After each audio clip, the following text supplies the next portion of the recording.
हे you all, welcome back to another vlog. So आज आमच्या केकीचे कान टोचून घ्यायचा प्लॅन आहे. तसं तर आम्ही ती 2 monthsचे झाल्यानंतरच करणार होतो, बट आम्हाला गनशॉट मेथडनी करायचं होतं. तर आम्ही असं ऐकलं होतं की त्याने थोडा त्रास कमी होतो. सो त्यासाठी आम्ही पेडिट्रिशियनला भेटलो, पण त्यांचं असं म्हणणं होतं की ते 6 months नंतरच करतात. तर 6 months नंतर का, तर तोपर्यंत बाळाची इम्युनिटी ही थोडीशी बेटर असते आणि मोस्ट ऑफ द वॅक्सिन्स पण झालेल्या असतात. तर त्यामुळे इन्फेक्शन होण्याचे चान्सेस हे थोडे कमी असते. सो त्यामुळे ते 6 months नंतर प्रिफर करतात. आणि तसं पण मिनिमम 4 to 5 months नंतर केलेलं कधी बेटर आहे. सो त्यासाठी आम्ही इतके दिवस थांबलो होतो. तर बघू आता तिची रिॲक्शन काय असते. सो फायनली आम्ही आज जाणार आहे तिचे कान टोचायला. एक छान झोप घेऊन किकी झालेली आहे रेडी. आम्ही आता चाललोय किकीचे कान टोचायला. डॉक्टरने 6 वाजता बोलवलं होतं, पण आम्हाला थोडं लेट झालंय, ते पण किकीच्या झोपेमुळे. तर आम्ही निघालोय आता. Maybe see you again in 10 minutes.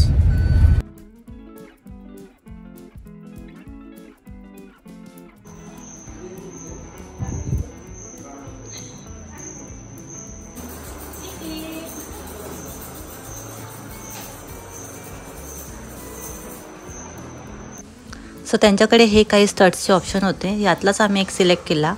तर यानेच हे जे कान टोचलं जाईल आणि काही 4-5 दिवसानंतर आम्ही आमच्या मनानुसार चेंज करू शकतो.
काय आहे हे बघ किती काय आहे हे बघ. आहा क्यूट क्यूट किकी.